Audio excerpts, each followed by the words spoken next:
முப்பாகம்ங்கிறது ஒரு புடவையோட பார்டர், கீழ் பார்டர், நடு உடம்பு 3 ஒரே அளவில் இருக்கும். 3 பாகமாக பிரிக்கப்பட்டது முப்பாகம். மேலே பச்சை பார்டர் இருக்கும், நடுப்புற மஞ்சள் உடம்பு இருக்கும், கீழே சிகப்பு பார்டர் இருக்கும். இல்லை இந்த 3 கலரில் மாற்றி மாற்றி வரும். அதை கட்டிண்டு ஆடலாமே அப்படின்ன பொழுது வித்யாவுக்கு ஒன்று புரியுது.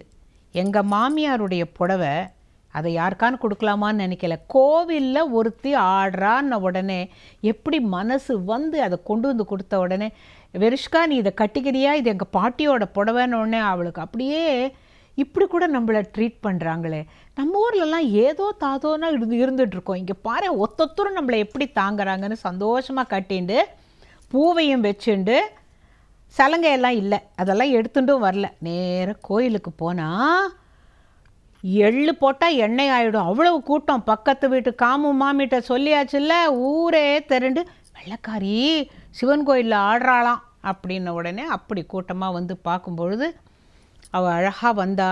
முதல்ல பிள்ளையாருக்கு ஒரு கும்பிடு போட்டு அந்த அந்த பரதநாட்டியம் கற்றுண்டா இன்னென்னது செய்யணும் இன்னென்னது செய்யக்கூடாதுங்கிறது அது தன்னால் வந்துடும்.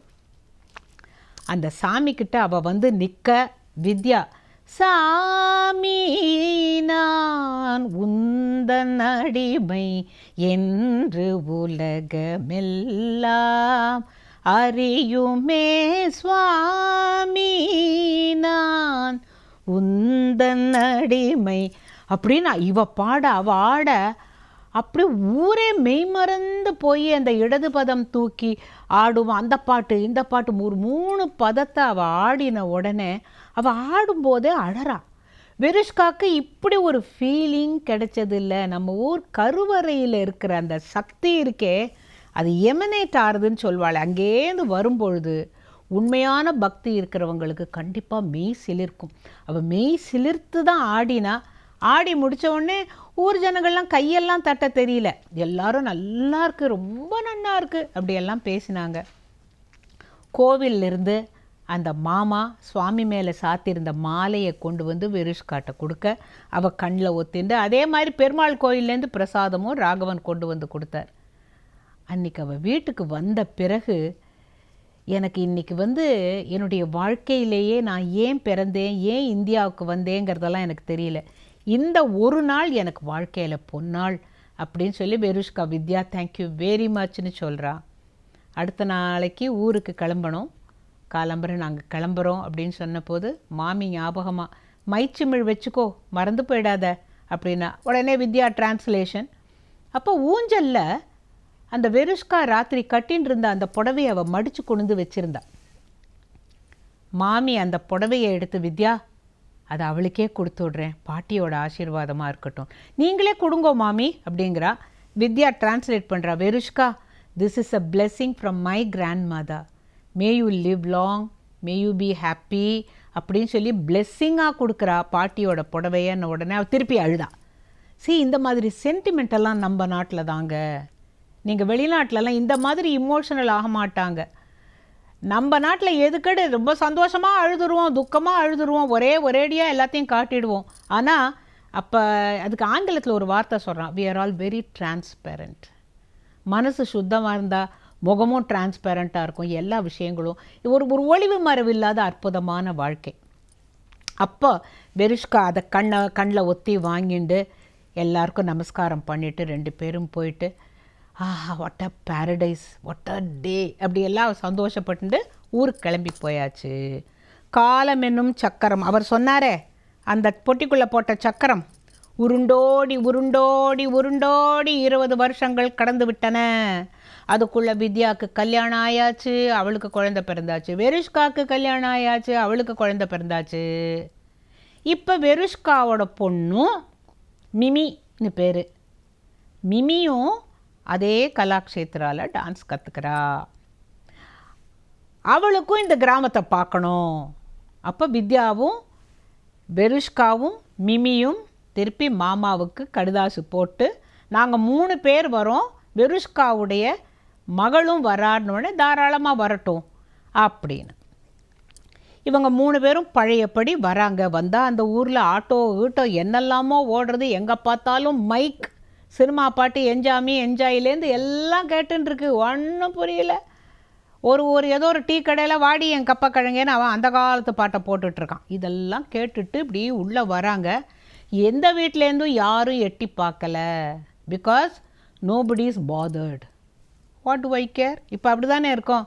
யார் வீட்டுக்கோ யாரோ வந்தால் எனக்கு என்ன, அந்த ஆட்டிடியூடில் இருக்கிறாங்க. வந்த உடனே மிமி பொண்ணு வெருஷ்கா, சின்ன பொண்ணு அந்த மிமியும் வெருஷ்காவும் வித்யா எல்லோரும் நமஸ்காரம்லாம் பண்ணாங்க. பார்த்தா அங்கே ஒரு பையன், மாமாவோட பையன், இங்கே கிழிஞ்சு ஒரு கண்ணா பின்னான்னு ஹேர் ட்ரெஸ் பண்ணிட்டு காதில் ஐபாடை போட்டுண்டு பாட்டு கேட்டுருக்கான். மாமா சொல்கிறார், ஒரு ஸ்லோகம் சொல்ல தெரியல, எப்போ பாரு இந்த கிழிச ஜீன்ஸையும் கிழிச இதையும் போட்டுருக்கான். நான் சொன்னால் கேட்குறது இல்லை, காலம் மாறி போச்சு பாரு, காதில் எதையோ மாட்டின்ட்டு இப்போ நீங்கள் உள்ளே வந்தது கூட அவன் கவனிக்கலை பாரு. அதுதான் வாழ்க்கை வித்யா, எவ்வளவோ மாறிப்போச்சு அப்படிங்கிறா. இல்லை கோவிலுக்கு வழக்கம் போல் கோவிலுக்கு நீங்கள் வரப்படி வாங்கோ அப்படிங்கிறார். அந்த மிமி பொண்ணு மெதுவாக சொல்கிறது அவள் அம்மாட்ட, மாம், this is not the village you described to me. You said it was paradise. Where is the paradise? அப்படின்னு கேட்குறது அந்த பொண்ணு. திஸ் இஸ் லைக் சென்னை, மற்ற ஊரை போல தானே இருக்குது. ஒரேடியாக மக்கள் கச்சா முச்சான் ஓடிண்டு, சைக்கிள் போயிண்டு, இது போயிண்டு, என்னெல்லாமோ சத்தம், கேக்கஃபோனி, ஒரே சத்தம். இது ஒன்றும் நல்லாவே இல்லையே, நீ போய் இதை போய் பிரமாதமாக பேரடைஸ்ன்னு சொன்னியேன்ன போது வெருஷ்கா சொல்ல, இட் வாஸ், நான் வந்த பொழுது அது அப்படித்தான் இருந்தது. இருந்தாலும் பரவாயில்ல, அந்த மிமிக்கும் குளம், அது குளத்தில் யாரும் குளிக்கலை, ஏன்னா குளத்தில் தண்ணியே குறைஞ்சி போச்சு. அப்போ இருந்த சுகமோ, அப்போ இருந்த வயலோ வெளியோ அந்த மரங்களோ அதெல்லாம் ஒன்றுமே இல்லை. இருந்தாலும் அதுக்கப்புறம் I don't know, times have changed அப்படிங்கிறா Verushka. Yes, times have changed. அப்புறம் அன்றைக்கி சாயங்காலம் திருப்பி கேட்குறா மாமா கிட்ட, வெருஷ்காவும் அவள் பொண்ணும் ஆடணுங்கிறா. தாராளமாக ஆடட்டும். அந்த பொண்ணும் அழகாக புடவையை கட்டிண்டு ஒத்த பின்னல் பின்னாடி, இந்த தடவை கால் சலங்க மை எல்லாம் எடுத்துன்னு வந்திருந்தாங்க, மேக்கப் கிட்டோடு வந்திருந்தாங்க. வந்து அவங்க ஆட, கோவிலில் கூட்டம் இல்லை, பக்கத்து வீட்டு காமு மாமியும் இல்லை, ஊரில் ஆள் சேர்க்க ஆளும் இல்லை, ஒத்தரும் வரல. வரவங்க அப்படியே பார்த்துட்டு அப்படின்னா ஏதோ நடக்குது. அந்த பொண்ணு ஆடினா எதே பாட்டுக்கு, சுவாமி நான் உந்தன் அடிமை என்று உலகமெல்லாம் அறியுமே, அதே பாட்டு இந்த கலாக்ஷேத்ராவில் கத்துண்டா அதே பாணியில் இந்த அம்மாவும் பொண்ணும் ஆடி நமஸ்காரம் பண்ணாங்க. திருப்பி போகும்போது அதே மாமி தலையெல்லாம் கொஞ்சம் நரைச்சிருந்தது.